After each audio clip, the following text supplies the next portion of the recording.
Hello guys, അപ്പം ഞാൻ എൻ്റെ അനിയനെയും ഉമ്മച്ചിനെയും ആശുപത്രി കാണിക്കാൻ വേണ്ടി പോവുകയാണ്. അപ്പം ഞങ്ങൾ പോയിക്കൊണ്ടിരിക്കുകയാണ്.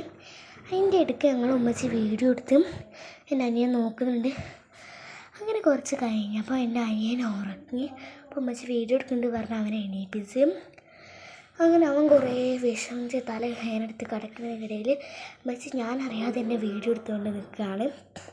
ഞാൻ ആരോ അന്തം വിട്ട് നോക്കിക്കാണ്. അതിൻ്റെ ഒപ്പം എൻ്റെ അനിയനും നോക്കിയിട്ടുണ്ട് ഗൈസ്. അങ്ങനെ ഞങ്ങൾ പോയിക്കൊണ്ടിരിക്കുക. എനിക്ക് കുറേ കാലമായിട്ടുള്ളൊരാഗ്രഹമാണ്, അതിന്ന് സാധിക്കും. എൻ്റെ എക്സൈറ്റ്മെൻറ്റ് ആ സാധനത്തിലാണ് ഞാൻ. ഇപ്പോൾ ഞങ്ങൾ അങ്ങനെ ആശുപത്രി എത്തിയിട്ടുണ്ട്. ഞങ്ങൾ മറ്റേ വീഡിയോ എടുക്കുമെന്നും അറിയില്ല, ഞങ്ങൾ നേരെ പോവുകയാണ്. അങ്ങനെ പോയിക്കൊണ്ടിരിക്കുന്ന ഇടയിൽ എൻ്റെ അനിയൻ അങ്ങനെ ഇടയ്ക്കിടയ്ക്ക് നോക്കുന്നുണ്ട്. അങ്ങനെ ഞങ്ങൾ ഗേറ്റിൻ്റെ അവിടെ എത്തിയിട്ടുണ്ട്. ഞാൻ ഇടയ്ക്ക് വീഡിയോ എടുക്കുന്നത് നോക്കണേ. ഇപ്പോഴാണ് എനിക്ക് മനസ്സിലായ അമ്മച്ചി വീഡിയോ എടുക്കുന്നുണ്ട്. അങ്ങനെ ഞങ്ങൾ ആശുപത്രി അടുത്തെത്തിയിട്ടുണ്ട്. അപ്പോൾ അമ്മച്ചി അവിടെ കുറച്ച് ആൾക്കാർ കണ്ടപ്പോൾ കട്ടാക്കി. അപ്പോൾ ടോക്കൺ നമ്പർ പറഞ്ഞപ്പോൾ ഞാൻ എട്ടി നിൽക്കുക കേട്ടോ ഗൈസ്. അപ്പം നമ്മളോട് ഞാൻ ടോക്കൺ നമ്പർ കാണിച്ചു തരാൻ പറഞ്ഞു. അപ്പം ഞങ്ങൾ 17, 16, 15 ടോക്കൺ നമ്പറാണ്, 315. അപ്പോൾ എത്ര ആൾക്കാരോ ഉണ്ട്. അപ്പോൾ ഞങ്ങളവിടെ കുറേ കാത്തിരുന്ന്. പിന്നെ അതിൽ നമ്മളെ ടോക്കൺ നമ്പർ കാണിക്കില്ല കേട്ടോ അതിൽ. അപ്പം ഞാൻ കുറേ അങ്ങനെ നിന്ന് ഇടയ്ക്ക് ഉമ്മച്ചി വീഡിയോ എടുക്കണേ. ഞാൻ ഉമ്മച്ചിയിൽ എന്തായോ പറഞ്ഞു, ഇത് ഗോയ്സ് ഒരു കുരുത്തം പിടിച്ച കുട്ടി അവിടെ കിടന്ന് സ്ഥലം എല്ലാവരും കച്ചറുണ്ടാക്കി നിലത്ത് കിടക്കുകയാണ്. നമ്മളീ നാട്ടുകാരിയൊന്നുമല്ല, ബംഗാളി അങ്ങനെ ഏതൊരു നാട്ടുകാരിയാണ്.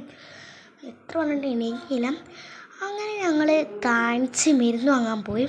അതിൻ്റെ ഇടയ്ക്ക് എന്നെ പറ്റിച്ച ആ ചേച്ചി ഇഷ്ടപ്പെട്ടില്ല. അത് 17, 16, 17 കാണിച്ചപ്പോൾ എൻ്റെ ടോക്കൺ നമ്പർ എടുക്കാതെ എൻ്റെ അനിയൻ്റെ ടോക്കൺ നമ്പർ എടുത്തു. അതെനിക്ക് തുള്ളി ഇഷ്ടമായില്ല. അങ്ങനെ ഞാൻ കുറേ കച്ചറ ഉണ്ടാക്കി. ഇതെടുത്തു അങ്ങനെ കുറേ കച്ചറ ഉണ്ടാക്കി ഞങ്ങൾ. അങ്ങനെ ഉമ്മച്ചി മരുന്നൊക്കെ വാങ്ങുക. അപ്പോൾ അതിൻ്റെ ദേഷ്യത്തിലാട്ടോ ഞാൻ നിൽക്കുന്നത്. മരുന്നൊക്കെ കിട്ടിയിട്ടുണ്ട്.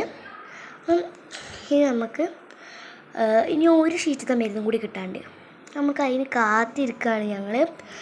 അങ്ങനെ മരുന്ന് അവർ പേക്ക് ചെയ്യാണ്. പക്ഷെ എന്നാലും എനിക്ക് ആ ചേച്ചിനൊരു ദേഷ്യമുണ്ട്. എന്നെ ഇഷ്ടപ്പെട്ടില്ല ചേച്ചിക്ക് എന്ന് തോന്നുന്നു.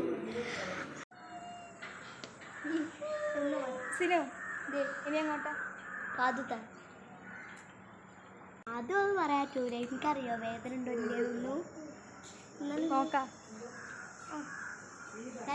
ഹോസ്പിറ്റലിൽ വയറുവേദനയായിട്ട് കാണിച്ചാൽ വന്നിട്ട് കാത് കുത്താൻ പോണ ആദ്യത്തെ മനുഷ്യത്തി ഓളായിരിക്കട്ടെ.